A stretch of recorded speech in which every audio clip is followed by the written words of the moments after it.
porque Ele vive, posso crer no ar, porque Ele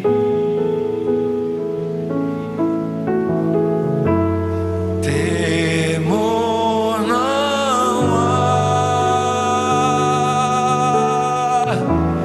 mas eu bem sei, eu sei que a minha vida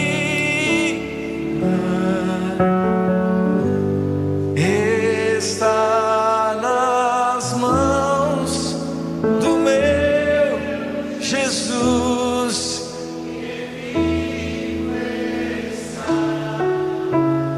Amém. Se você crê nisso, que a sua vida está nas mãos de Jesus nesse processo de recuperação, aplauda Ele e cante com a gente: Santo, Santo, Santo.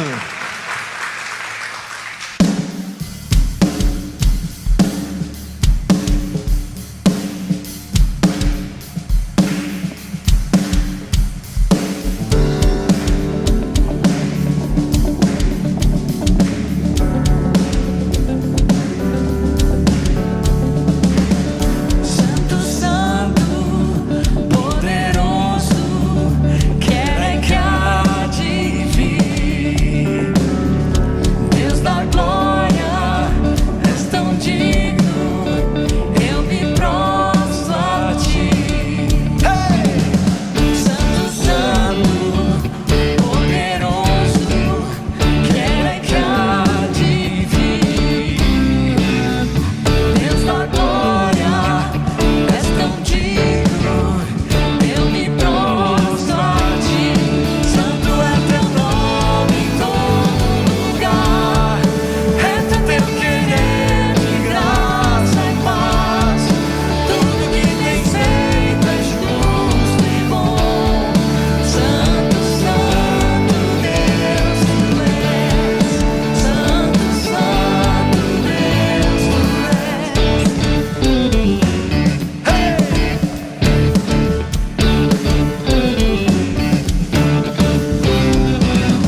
Santo, Santo, poderoso, quem é que há de vir? Deus da glória, és tão digno, eu me prostro a ti. Santo é teu nome em todo lugar, reto é teu querer de graça e paz. Tudo que tens feito é justo e bom. Santo, Santo Deus tu és. Santo, Santo Deus. A honra e a glória pertencem a ti.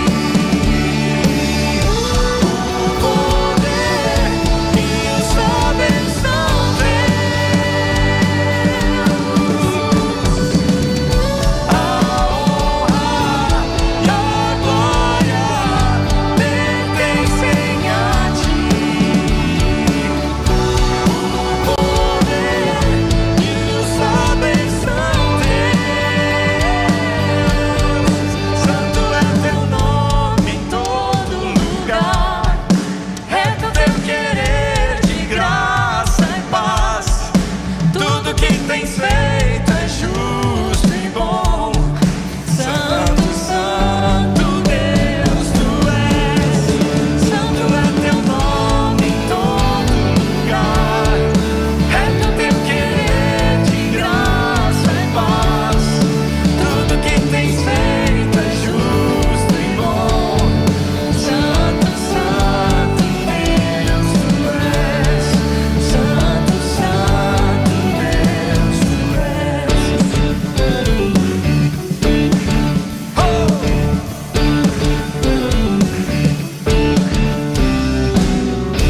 Aleluia! Tu és o nosso eterno Deus, te adoramos, Jesus.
Deus abençoe você. Podem sentar, queridos. Queria dar um cordial boa noite para todos que conseguiram fugir do alagamento e se encontrar em meio à escuridão. Tem alguns lugares que não tem energia elétrica, mas nós conseguimos chegar aqui, graças a Deus. Então sejam todos bem-vindos. Você que está online, seja muito bem-vindo, seja muito bem-vinda. Você que está participando hoje, ou que vai participar daqui a algumas semanas, eu não sei quando você vai estar vendo essa programação de hoje, seja muito bem-vindo. Queridos e queridas, é assim, como é bom lembrarmos que o Deus da vida é o Deus que está conosco aqui hoje. O Celebrando é um programa que não para. O Celebrando, nós entendemos que é um lugar de refúgio para todas as pessoas que querem lidar com algum mau hábito, que querem lidar com alguma compulsão, algum trauma. E essas áreas, elas não tiram férias. Inclusive, nos feriados, elas se articulam. Já perceberam que Natal, Ano Novo, parece que tudo se articula? É fácil recair? Então temos um lugar que sempre estará aberto para receber cada um de vocês aqui, para um aconchego, para um tempo de comunhão. E eu vou fazer um pedido. Sabe o que é? Como muitos não puderam vir por causa da chuva, vocês estão tão espalhadinhos, então tem espaço aqui na frente. Você que está aí atrás, não se importa, pode ficar aí atrás, mas aqui na frente, entendeu? Vem um pouquinho para frente, quem está lá atrás, não sei, olha que legal, vem aqui, vai ficar muito mais gostosinho ficarmos juntos. E aí, já que eles estão chegando, vamos ficar todos em pé?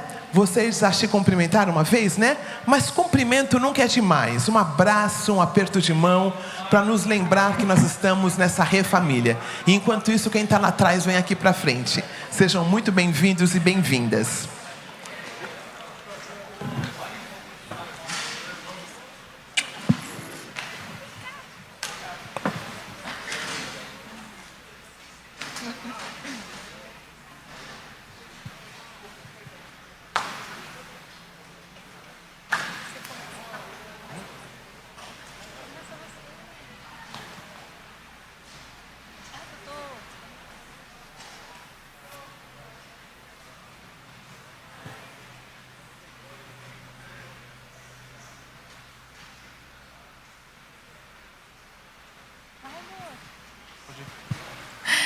Boa noite, eu sou a Aline. Oi, Aline. Uma filha amada de Deus. Estou tratando memórias da rejeição, a minha autoestima e ira. Sirvo aqui no online, fico num grupo ali escondidinho, mas de forma online, o grupo de traumas e feridas, divórcio e ira, e servindo no louvor também. Boa noite. Sou um filho amado de Deus, lidando com dependência emocional e controle. Meu nome é Moisés. Oi. Eu sirvo no Team e sirvo na Conexão, pelo menos aí uma vez por mês. Nós vamos ler os princípios. Vamos todos juntos. Princípio 1. Reconheço que não sou Deus. Admito que sou impotente para controlar minha tendência para fazer coisas erradas e que a minha vida está fora de controle. Felizes as pessoas que sabem que são espiritualmente pobres. Princípio 2. Acredito de todo o coração que Deus existe, que Ele se importa comigo e que tem o poder de me ajudar em minha recuperação. Felizes as pessoas que choram, pois Deus as consolará. Princípio 3. Conscientemente escolho confiar toda a minha vida e minha vontade aos cuidados e controle de Cristo. Felizes as pessoas humildes. Princípio 4. Abertamente analiso e confesso todas as minhas falhas a mim mesmo, a Deus e a alguém de minha confiança.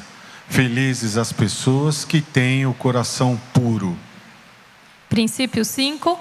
Peço humildemente que Deus remova meus defeitos de caráter e voluntariamente submeto-me a cada mudança que Ele queira fazer em minha vida. Felizes as pessoas que têm fome e sede de fazer a vontade de Deus. Princípio 6.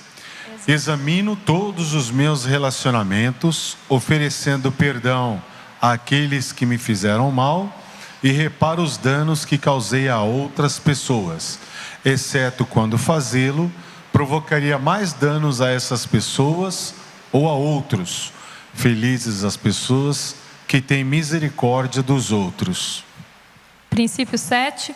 Reservo diariamente um tempo com Deus para autoavaliação, leitura da Bíblia e oração, a fim de conhecer a Deus e sua vontade para a minha vida e obter a força para segui-la.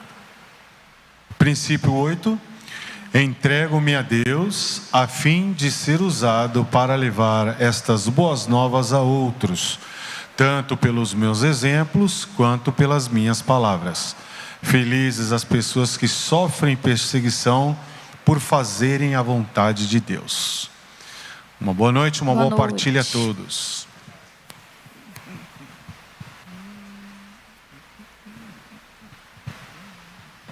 Boa noite. Meu nome é Gisele, sou uma filha amada de Deus, lidando com perdas, medo e rejeição. Vamos ler a oração da serenidade? Deus, conceda-me serenidade para aceitar aquilo que não posso mudar, coragem para mudar o que posso e sabedoria para discernir entre uma e outra, vivendo um dia de cada vez, apreciando um momento de cada vez, recebendo as dificuldades como um caminho para a paz, aceitando como Jesus fez este mundo pecaminoso como ele é e não como eu gostaria que ele fosse, confiando que o Senhor tudo fará, se eu me entregar à sua vontade, pois assim poderei ser razoavelmente feliz nesta vida e supremamente feliz ao seu lado para sempre. Obrigada.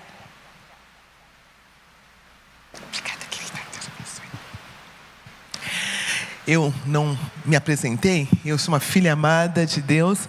Nesse ciclo, eu estou trabalhando questões relacionadas com a verdade. Quero falar a verdade em amor e também organizando a minha agenda. E meu nome é Roseni. E eu tenho alguns avisos. O primeiro é que nessa próxima quarta-feira nós vamos ter uma lição de vida. O programa é uma lição e uma lição de vida. Uma lição do livro, uma lição da vida. E a lição da vida sempre exemplifica alguma coisa da lição do livro. E o querido Arthur vai estar partilhando a história de vida dele. A nossa história de vida, ela é sagrada. Ela é algo que Deus nos dá para nós desfrutarmos e para abençoarmos a vida de outra pessoa, através da partilha da nossa lição de vida. E sabe, queridos, uma coisa que eu tenho percebido é que, para que a gente seja um líder, nós precisamos estar minimamente em paz com a nossa história. Nós precisamos estar minimamente em paz com a nossa história.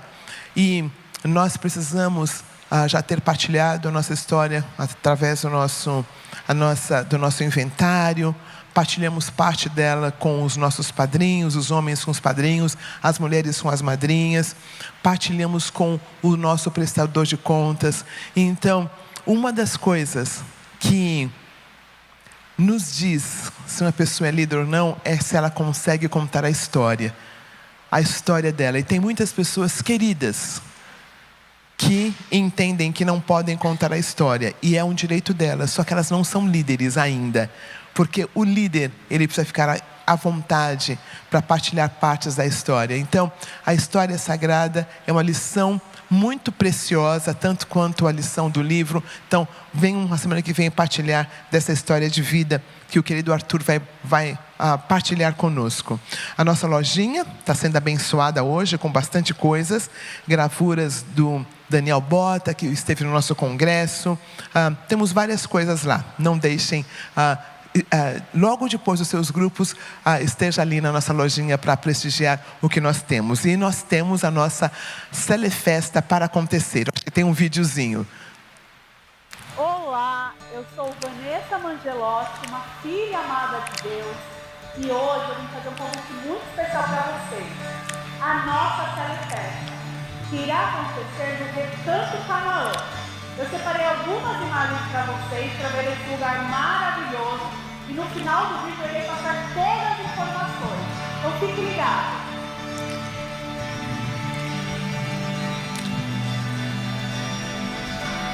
E para a galera do CR Vôlei, nós preparamos um lugar especial para vocês. Vem conhecer! Vocês viram quantas coisas tem no Recanto Canaã, mas eu tenho mais uma surpresa para vocês. Além do Recanto Canaã, nós teremos acesso ao Parque Aquático Sol Lazer. Nesse parque aquático nós temos piscinas, toboáguas, águas quentinhas, além de parede de escalada, playground para suas crianças. Então não será um dia só para nós, mas sim para toda a nossa família. Por isso, procure o hall aqui do Celebrando, porque são poucas vagas. E juntos nós vamos celebrar a nossa família CR Babi. Nosso encontro será 20 de novembro, às 8h30 da manhã, aqui no Recanto Canaã. Nós esperamos vocês para essa grande celebração.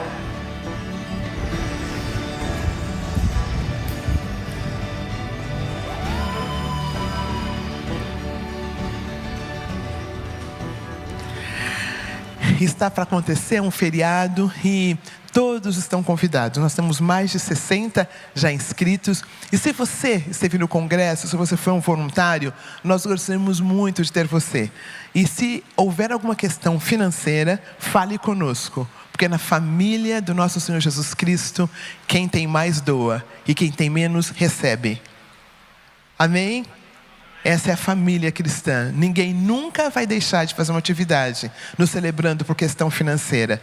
Porque aqui é uma refamília. E não é assim que uma família faz? Quando falta um pouquinho, um outro ajuda. Então aqui é uma família. Então, agora, eu quero dizer para você que receber uma cesta básica é muito mais difícil do que doar uma cesta básica. Concordam? A tendência é o doar sendo algo que nós gostamos de fazer, mas o receber é só para quem é adulto.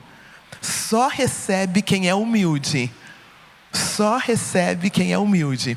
Então, se tiver alguma situação financeira que você não possa participar, fale conosco, porque você não vai deixar de partilhar desse tempo tão gostoso de comunhão por questão financeira. Então, fale com a gente ali na lojinha, logo depois, diga, dê o seu nome e nós vamos estar ajudando você a estar com a gente nesse tempo tão precioso. Nós também temos nosso tempo de oração todas as quartas-feiras às 19h30, na sala 8 ou 9. É um tempinho muito precioso. A Rosa é um presente de Deus nessa área da oração. Ela vai estar recebendo, ela e a equipe, para um tempinho de oração. Nós temos também inscrições para os grupos de passos online e presencial. Temos vários grupos se formando. E cada grupo que forma tem a responsabilidade de ter 2 líderes para começar um outro grupo. Então, nós estamos nesse processo de pegar os testemunhos. O Moisés é a pessoa que cuida dessa área. Então, se você tem interesse, você é online. Nós estamos dando preferência para as pessoas de fora de São Paulo, para o online. Mas nós estamos dando preferência para você que está em São Paulo, fazer presencial. Antes da pandemia, nosso corredor tinham muitas salas de presencial. Aí, com o online, nós diminuímos um pouquinho o presencial, mas estamos voltando. Logo, logo vão ser vários grupos presenciais às segundas-feiras. Então, se inscreva. E se você tem interesse, nós temos um e-mail que eu não sei agora, mas pode ligar para a IBAB. O telefone eu me lembro, é 3618-3030. Acho que eu falei certo. 3618-3030. Liga aqui e a secretária vai dizer para você como você se inscreve. E o nosso último aviso é que foi esse, nossa inscrição dos grupos de passos. Então, queria chamar o querido Sérgio aqui. Como eu disse, é a lição do livro, mas mesmo na lição do livro, tem várias experiências pessoais que nós partilhamos. E o Serginho tem sido uma bênção aqui no nosso meio, já está conosco há muito tempo. Tem uma história de vida que tem compartilhado com a gente. Quando nós estamos aqui, nós não compartilhamos conhecimento apenas. Nós compartilhamos vida. E como uma querida de grupo que esteve numa quarta super falou, aqui é horizontal. Eu dou poucas lições aqui, porque a minha tendência é pregar, e aqui não é para pregar, aqui é para falar, é para ensinar. Então, eu e os outros pastores não somos muito bem-vindos aqui, porque a gente tem que falar no nível horizontal, para que todo mundo se sinta acolhido e sinta que possa participar dessa lição. Eu vou orar com você. Pai amado, eu quero agradecer pela vida tão preciosa do Sérgio, Pai, que tem nos abençoado tanto, que tem liderado um grupo com seu exemplo. Muito obrigada por sermos esta família. Muito obrigada pela refamília que o Senhor nos dá. Senhor amado, tome essa lição encruzilhada para os nossos corações. Nos ajude a nos ver, Senhor, mesmo que a gente já tenha participado dessa lição durante muito tempo, muitas vezes, traga algo novo para os nossos corações. Em nome de Jesus que nós pedimos. Amém.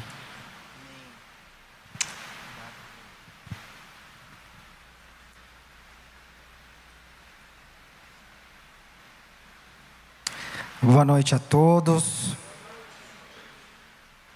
Sou um filho amado de Deus em recuperação do alcoolismo, da dependência química. Meu nome é Sérgio. Eu não vou pregar, mas eu recorri a um texto bíblico. João 28, que fala do julgamento de Jesus. Nesse período, o Estado de Israel ele era tutelado pelo Império Romano. E eles tinham como prática condenar alguém à morte, mas só quem tinha autoridade para condenar alguém à morte era o Império Romano. E nessa época era o governador Pilatos, que era tanto o legislativo como o executivo. Então, os políticos da época de Israel levaram Jesus, submeter Jesus a esse tipo de julgamento. E era a Páscoa, e os dias que antecediam a Páscoa, eles tinham comumente em mente de absolver um dos réus. E Jesus estava entre eles. Só que Jesus foi levado para Pilatos numa condição de que quando Pilatos avaliou a capivara do pessoal que estava lá, ele olhou a capivara de Jesus e viu que não existia capivara, na verdade. Mas aí, Pilatos teve a sorte de ser confrontado por Jesus. E quem caminha com Jesus, já vou logo avisar você, meu irmão, não sei você, mas eu sou confrontado o tempo inteiro. E aí eu aprendi nesse texto, nesse diálogo, que não são as respostas que eu sei dar, as perguntas que me são feitas, mas as perguntas que eu sei fazer. Porque Jesus era assim, ele sabia fazer as perguntas certas, na hora certa, na medida certa. E Jesus perante Pilatos, ele foi confrontado e Pilatos começou a dialogar com Jesus, fazer perguntas e respostas, enfim. Quando Jesus confrontou Pilatos nesse sentido, Pilatos faz uma pergunta que até hoje, para mim, é uma das perguntas mais capciosas que tem na Bíblia. Que Jesus fala a respeito do reino de Deus e etc. Que o reino de Deus era ele, que ele tinha uma missão, ele era autoconsciente nesse sentido. Então Pilatos pergunta a ele: o que é a verdade? O que é a verdade? E é incrível, porque depois dessa pergunta eu fiquei me perguntando. São três tipos de perguntas que nos são feitas diariamente. A primeira delas é aquelas que a gente pode responder de bate-pronto. Você aceita uma água? Aceita um café? Eu, por exemplo, nunca nego um copo d'água e nunca nego uma xícara de café. Eu adoro café. Mas se você me oferecer, por exemplo, um pedaço de bolo de chocolate, eu vou negar. Nos meus 48 anos de idade, eu acho que eu comi uns 6 pedaços de bolo de chocolate. E é claro que a minha área de recuperação é o alcoolismo. Eu sempre me oferecem também uma bebida alcoólica. E eu sempre digo não. Mas sempre vem uma pergunta incômoda para mim. Você não bebe por quê? E eu respondo, eu não bebo por uma questão de saúde. Esse é o primeiro tipo de pergunta. O segundo tipo de pergunta é aquele que requer um pensamento crítico reflexivo, que não existe uma resposta só, são várias respostas. E eu preciso recorrer a esse pensamento crítico reflexivo para escolher a melhor delas. Quando tem escolhas, claro. E às vezes a melhor resposta é o silêncio, que foi o que Jesus fez dentro desse diálogo. E aí são questões de ordem existenciais, por exemplo, um conflito entre os pares, um conflito familiar, um conflito entre a liderança da igreja, por exemplo, um divórcio, uma traição, um filho que tem problema com alcoolismo, com dependência química, etc. E existe o terceiro tipo de pergunta, que são aqueles que carecem de resposta, que não existe resposta. Do tipo, por que eu fui abusado na minha infância? Por que a minha avó morreu? Por que você vive numa família, nasceu numa família disfuncional, por exemplo? Por que meu pai e minha mãe me abandonou na infância? Não tem resposta para esse tipo de pergunta. E por isso que o nome da lição 19 é encruzilhada. Porque aqui a gente está consciente, aqui a gente sabe que caminho que a gente deve tomar, qual é a minha subjetividade, o que aconteceu, qual é a minha área de recuperação. Eu dou nome ao meu adversário, eu sei com que eu estou lidando. Por isso que é encruzilhada, porque eu tenho o caminho que eu preciso seguir claramente, e eu tenho os outros que eu sei onde vai dar. E aí, o princípio 7 diz assim: reservo diariamente um tempo com Deus para autoavaliação, leitura da Bíblia e oração, a fim de conhecer a Deus e sua vontade para a minha vida e obter a força para segui-la. Felizes as pessoas que têm o coração puro, que têm a mente aberta, que sabe ouvir o outro. O passo 10, continuamos fazendo o inventário pessoal e quando estávamos errados, nós o admitíamos prontamente. Portanto, aquele que pensa que está de pé, é melhor ter cuidado para não cair. 1 Coríntios 10, 12. E aí o acróstico encruzilhada é 10. Então a letra D, dedicar tempo para fazer um inventário. E sempre me perguntam assim: Serginho, como é que eu faço um inventário, cara? Me explica. Que negócio confuso esse? Onde eu começo? É de manhã que eu faço, de tarde, à noite, antes de dormir? E eu sempre respondo assim: o melhor inventário é aquele que você faz. O pior é o que você não faz. Então faça, seja de manhã, de tarde, de noite, qualquer horário nesse sentido. E aí eu preparei algumas perguntas disparadoras aqui, para tentar ajudar a gente a pensar aí minimamente como é que a gente pode fazer o inventário diário. Então a primeira delas é: quais foram os aspectos positivos? Eu geralmente faço no fim do dia, porque eu avalio o meu dia, eu avalio aquilo que eu vivi, tanto as coisas boas quanto as coisas ruins. Eu sempre costumo fazer antes de dormir. Mas aqui eu trouxe algumas perguntas para ajudar a gente. Quais foram os aspectos positivos das nossas ações ou realizações no dia de hoje? Por exemplo, em quais áreas identificamos possíveis lapsos ou desafios que podem demandar atenção ou aprimoramento? Houve alguma situação em que nossas palavras ou ações causaram desconforto ou impactaram negativamente alguém? Caso afirmativo, qual foi o contexto?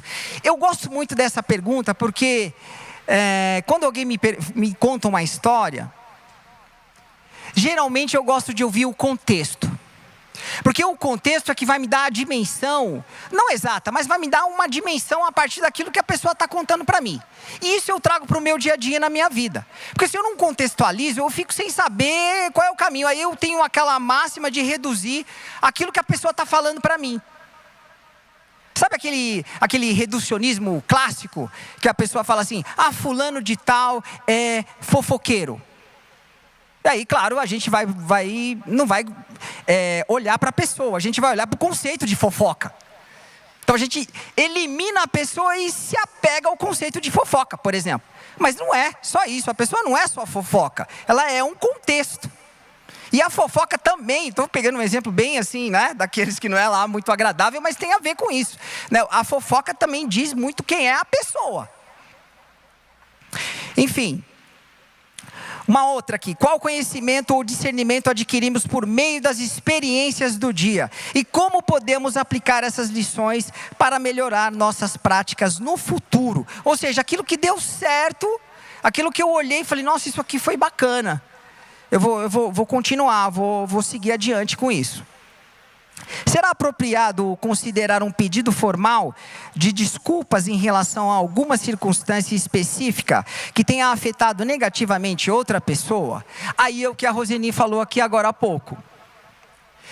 A pessoa que não tem humildade para reconhecer que errou, não consegue falar de si mesmo. Não consegue expor o seu pensamento, as suas ideias, e não consegue expor a sua vida. Porque recorrendo ao texto bíblico, quando Pilatos pergunta para Jesus o que é a verdade, Jesus é a verdade. Mas não é a verdade no sentido conceitual, como eu dei o exemplo da fofoca. É a vida de Jesus que diz quem ele é. A vida, o caminho de Jesus, quando ele olhou a capivara dos outros e não tinha capivara de Jesus, ele falou, esse camarada é diferente.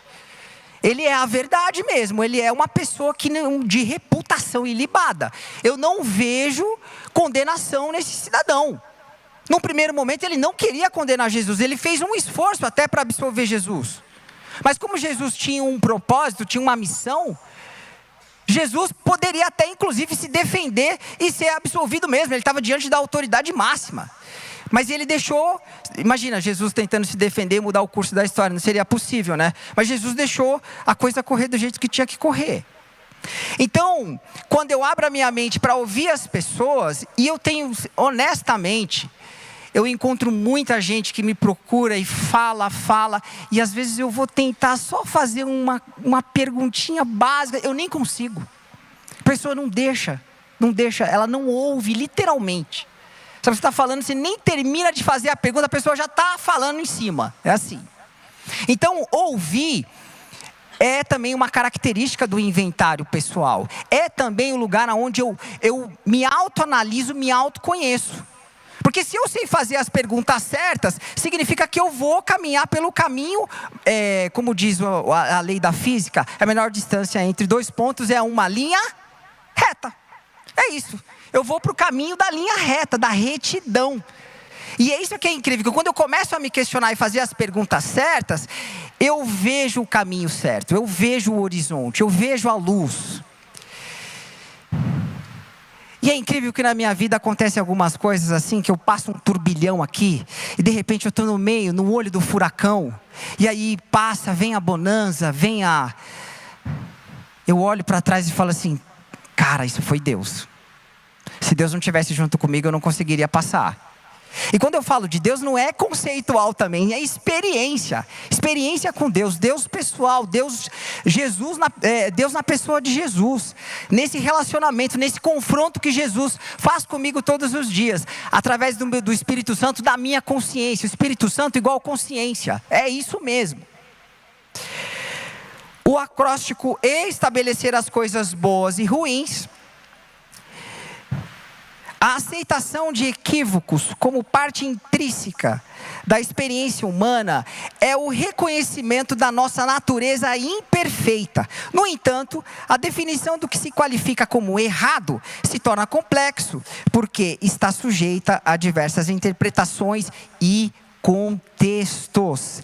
Essa tarefa desafiadora reflete a diversidade de valores, crenças e perspectivas presentes na recuperação, no Celebrando a Recuperação, evidenciando que a avaliação do que é considerado errado pode variar significativamente de pessoa para pessoa. Eu não dei o exemplo aqui? Talvez um bolo de chocolate para você, meu irmão, minha irmã, pode ser um problema. Você pode recair com um bolo de chocolate, mas para mim não. Assim que como para você, um copo de qualquer bebida alcoólica também não. Mas para mim, faz a diferença na minha vida.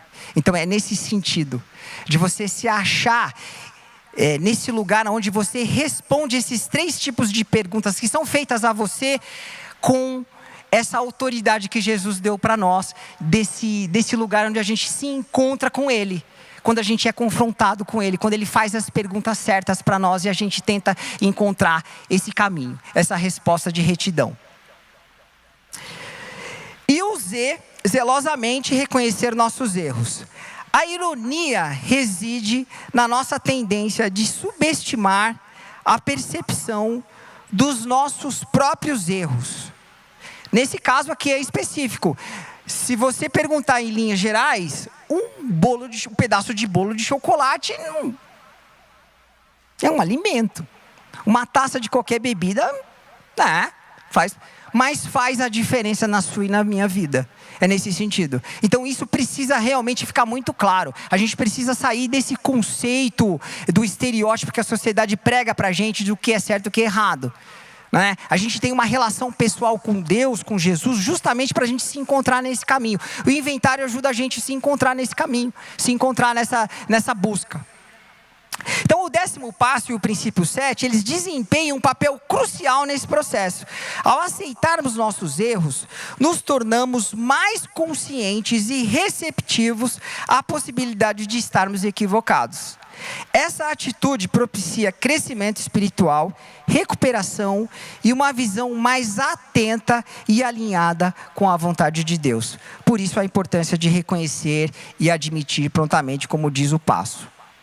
E aí eu separei um versículo aqui, Mateus 5, 23, 24. Portanto, se você estiver oferecendo no altar a sua oferta a Deus e lembrar que o seu irmão tem alguma queixa contra você, deixe a sua oferta ali, na frente do altar, e vá logo fazer as pazes com o seu irmão. Depois, volte e ofereça a sua oferta a Deus.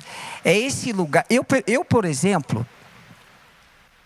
quando eu percebo que eu falo alguma coisa para alguém, que eu fui, mesmo eu estando certo, no sentido no sentido não sicardiano, é no sentido cartesiano, desculpa. No sentido cartesiano, de certo e errado. Mesmo que eu tenha falado alguma coisa para alguém, que eu me perceba que aquilo foi demais para aquela pessoa, me incomoda. Não incomoda a pessoa, me incomoda. Porque aquilo fica na minha cabeça. Enquanto eu não vou lá e não peço perdão à pessoa, ou tento entender o que aconteceu comigo, eu não fico em paz. Então é nesse sentido que esse versículo traz para a gente esse lugar de autorreflexão a partir daquilo que a gente faz. E de novo eu vou falar, não tem certo e errado. O que é certo e errado para você pode não ser para mim. É nessa relação pessoal que o inventário ajuda a gente a se descobrir. E aí, para a gente finalizar, eu tenho aprendido através dessa lição. Quando a Rosine fez o convite para eu dar essa lição, eu refleti muito a respeito. E quando eu mergulhei nesse texto, eu achei muito interessante o contexto histórico que Jesus foi submetido, porque ele estava sobre 2 tipos de direito. O direito de Israel e o direito romano. E foi incrível, que eu até li um artigo para poder falar a respeito disso. Para me aprofundar a respeito desse assunto. E é incrível como os interesses, tanto do Estado de Israel como do Império Romano, eles convergiram para a crucificação de Jesus.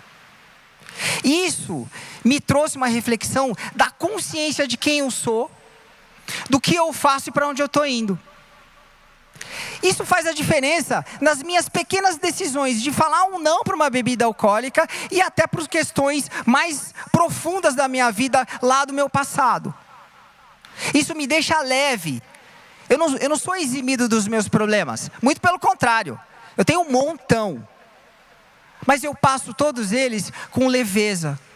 E vocês aqui no Celebrando a Recuperação têm me ajudado, o grupo de passos, o pessoal do grupo de dependência química, a liderança da igreja. Vocês caminham junto comigo de mão dadas, juntos. Isso me fortalece nas minhas decisões, no revelar do Espírito Santo através das minhas relações interpessoais.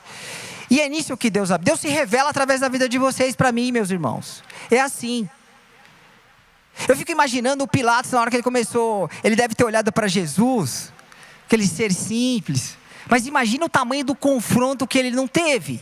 Porque as perguntas que Jesus fez para ele, colocou ele num estado assim, falou, mas quem que é esse cara, meu? Fazendo esse tipo de pergunta para mim, autoridade máxima. Fez ele refletir, fez ele olhar para dentro de si. E é isso que o inventário pessoal diário, o 10º passo, faz. Continuamos fazendo o inventário pessoal e quando estávamos errados, admitimos prontamente. E nesse sentido de avaliar o que eu faço, o que é bom para mim e o que é ruim, me dá essa condição de ter clareza entre as minhas escolhas, o poder de escolha. Então, para finalizar, eu tenho aprendido através dessa lição, dessa reflexão, que se eu estou perturbado, há algo errado comigo. A outra pessoa também pode estar errada. Mas eu posso tratar apenas dos meus sentimentos, não dos outros. Quando eu estou magoado ou transtornado, tenho que procurar a causa continuamente em mim e então preciso admitir e corrigir os meus erros. Independentemente do que está acontecendo à minha volta, sempre terei a prerrogativa e a responsabilidade de decidir o que acontece dentro de mim. Isso você não pode negar. Que é você quem decide a sua vida. Mesmo que as circunstâncias estejam desfavoráveis para você. Mas ainda assim é você que pode decidir. Quando faço meu inventário diário, sei que devo parar de julgar os outros. Se julgo, provavelmente estou julgando a mim mesmo. Aí eu quero contar uma situação que aconteceu recentemente nessa reflexão da lição. Eu cheguei em casa umas 2 vezes à noite, cansado do dia de trabalho. E a pia da louça estava assim, ó. E eu queria, chegar e preparar algo para comer e dormir. Aí eu falei assim, meu Deus do céu, me incomodou profundamente. Já imagina o que eu pensei, né? Mas aí, num segundo momento, eu cheguei, estava do mesmo jeito. Num outro dia, outro contexto, estava assim, a pia da louça estava lotada. Só que aí eu tive uma atitude diferente. Eu falei comigo mesmo, você está reclamando, cara, por que você não lava, meu? Por que você espera que o outro faça? Faça você, não vai mudar nada. No sentido prático da coisa, eu fui lá e lavei toda a louça. Mas me deu uma paz tão grande nesse sentido. E aí eu queria compartilhar isso com vocês.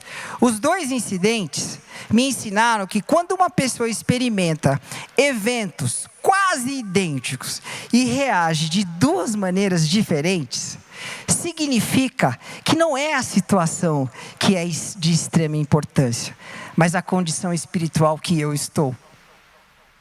Olha que sensacional isso. Por fim, a decepção dos outros está quase sempre enraizada na decepção de nós mesmos. Quando somos honestos com uma outra pessoa, isso confirma que fomos honestos conosco e com Deus. Um íntimo e honesto relacionamento com Jesus, a verdade, é a única base sólida que encontrei para ser honesto comigo mesmo e com os outros. Muito obrigado por me ouvirem.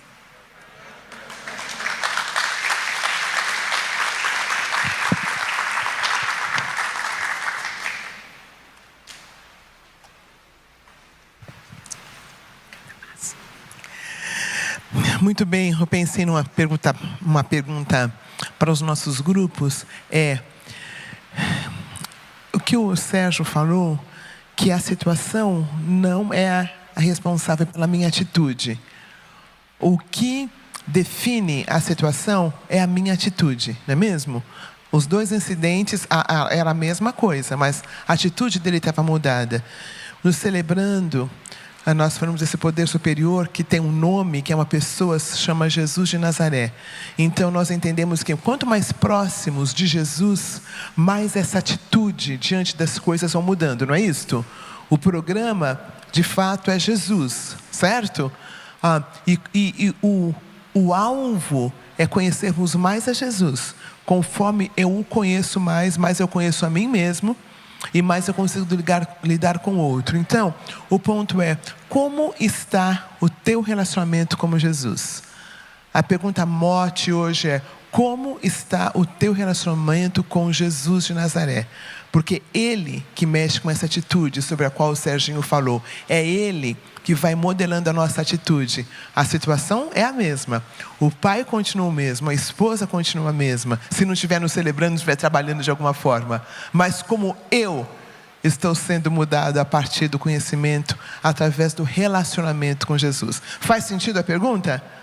Como está o meu relacionamento com Jesus? Esse inventário diário tem a ver com um tempo diário com Jesus, no qual Ele vai falando onde precisa ser trabalhado. Vamos cantar essa última música que fala dessa graça imensa, maravilhosa de Jesus para com a gente. Vamos ficar em pé e vamos relembrar esta graça.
Deus te abençoe.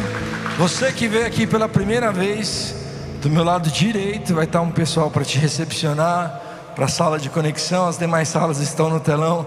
Deus te abençoe e boa partilha.